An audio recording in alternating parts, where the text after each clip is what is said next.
একটা BCS officer প্রত্যেকেই same quality face করে তারা আসে, হয়তো কেউ ফার্স্ট হয়, কেউ থার্ড হয়, কেউ সেকেন্ড হয়, কিন্তু পাশ না করলে তার অফিসার হতে পারে না। তাদেরকে যেমন ছোট করা হচ্ছে, এখানে জেলাগুলোকে, থানাগুলোকে ছোট করা হচ্ছে, সমস্ত বাংলাদেশকে একটা প্রশ্নের মুখোমুখি দাঁড় করিয়ে দিয়েছে এই সরকার।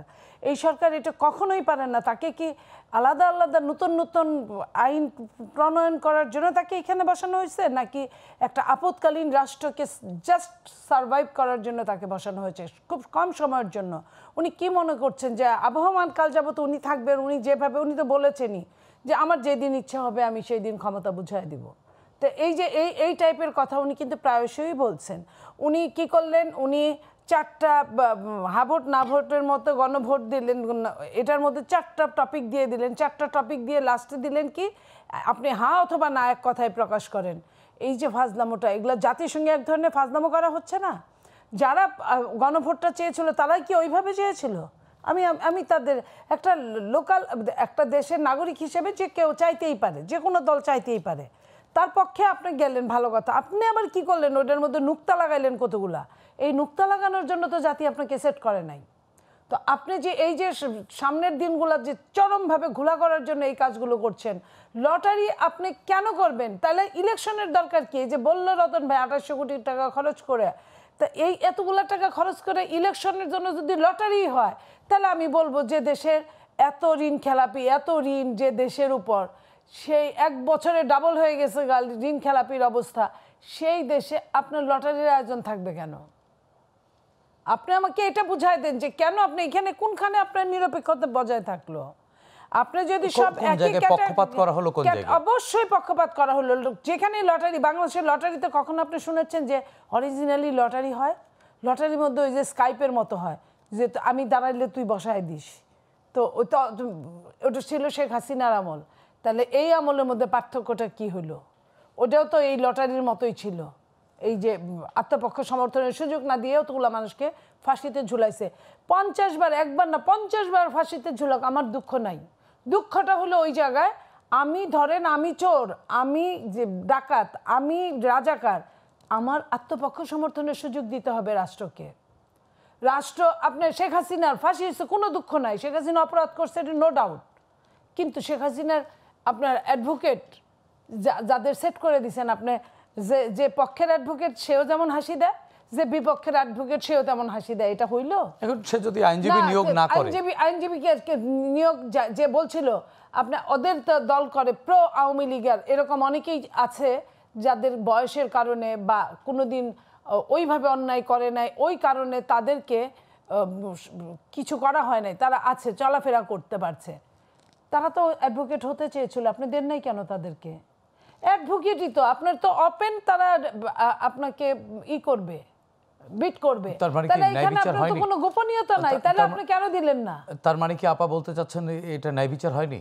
ন্যায় বিচারটা তো পরের কথা, আমি বলছি 100 বার ন্যায় বিচার হয়েছে, কিন্তু আপনার আত্মপক্ষ, আমি তো ওই দিন জামাতের পক্ষ নিয়ে আমি বলেছিলাম যে আপনি আত্মপক্ষ কেন সমর্থনের সুযোগ দিলেন না। আজকেও আমি এটাই বলবো, আপনি আত্মপক্ষ সমর্থনের, তার দলের কেউ যদি থেকে থাকে তাকে বাদ দিয়ে আপনি কেন আপনার দলের লোক নিলেন? এমন তো কথা ছিল না। কথা ছিল তার বিট করবে তার দলের মানুষ, সে করতো, করলে কি হতো? আইন কিন্তু এটাই হতো। শোনেন, ওনার পক্ষের আইনজীবী তো বলেছেন যে তিনি এই রায়ে ব্যথিত হয়েছেন, উনি কষ্ট পেয়েছেন। ব্যথিতর সঙ্গে কিন্তু হাসিটাও আসছে। মানুষের বডি ল্যাঙ্গুয়েজ মানুষকে অনেক কিছুই কিন্তু প্রমাণ করে দেয়। আমার কথা সেটা না, আমার কথা হচ্ছে তার দলের মানুষ, আপনার এই ফাঁসি হতো, যে এভিডেন্স আছে শেখ হাসিনার, তার এই রায়ই হতো। আমি 2 কলমে এই সাবজেক্টে পড়ালেখা করেছি। কিন্তু আপনি কেন তার আত্মপক্ষ আপনার সমর্থনের জায়গায় আপনি হাত দিবেন, বাগারা দিবেন? আপনার জেফারসন বলেছিল যে আমি তার কথা গণতন্ত্র, তার কথা একমত নাও হতে পারি, কিন্তু তার কথা মত প্রকাশের জন্য আমি জীবন দিতে পারি। তো সেই জীবন দেওয়ার জায়গাটা কোথায় থাকলো? তাহলে চেঞ্জটা কি আসলো? আপনি আমার হিসাব করেন, আমি এইভাবে মানুক আর না মানুক, আমি এইভাবে কিন্তু ওই সময় কথা বলেছি। উক্তি তো আমরা আসলে গণতন্ত্রের মূল জায়গাটাই মনে করি যে ভলতেয়ার। আপনি বলছেন আপনি লটারি করছেন, লটারিটা আসলো কোথায়? 54 বছরে কোনো লটারি ছিল না, লটারি কোনো ভালো ফলাফল দিতে পারে না। আপনি লটারিতে আসবেন কেন? লটারিতে আসার আগে আপনি সবগুলা দল নিয়ে বসতেন। আপনাকে এই ব্যাপারে ডিসিশন তার মানে কি আপনি বলতে চাচ্ছেন যে সবাইকে আগে সেট করা হয়েছে নির্দিষ্ট কোনো এজেন্ডার ভিত্তিতে, তারপরে তাদের মধ্য থেকে বন্টন করা হয়েছে, বিষয়টি কি এরকম? আপনি কি বুঝেন না যে এটা আবার বলতে হয় শুধু এইখানেই না, সব জায়গায় এরকম সেট করা হয়েছে, এরকম পুরস্কার দেওয়া হচ্ছে, এরকম করেই অনেক কিছুই হচ্ছে। তো সেই অনেক কিছু যে হচ্ছে, ওনারা যদি মনে করে যে আমরা গর্তে মুখ ঢুকায় থাকি, আমরা কাউকে দেখি না, আমাদের কেউ দেখেন, এটা ভুল।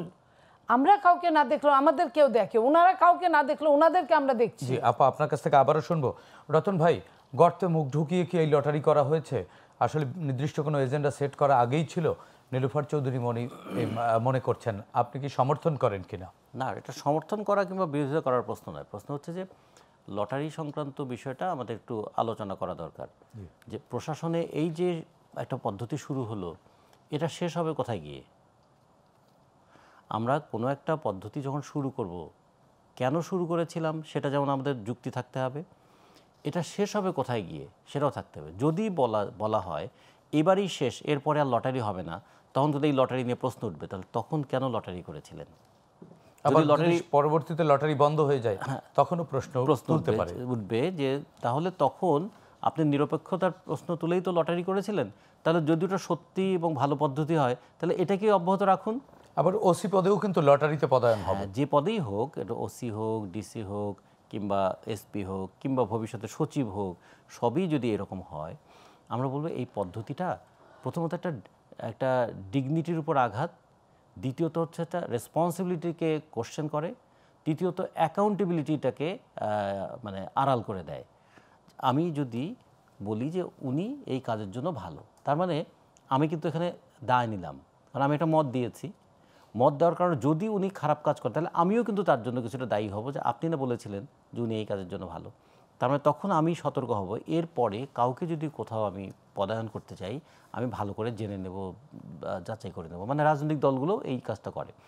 এখন যদি হয় সিলেক্টেড লটারি, যদি হয় যে ধরে নেওয়া হলো যে আপনি বকা খাবেন না ধমক খাবেন, লটারি করে ঠিক করে দেবো, মানে আগে আমি ঠিক করে দিয়েছি দুইটা, কিন্তু এর মধ্যে যে কোনো একটা করবেন আপনি, তাহলে এটা কি রিয়েল লটারি হলো?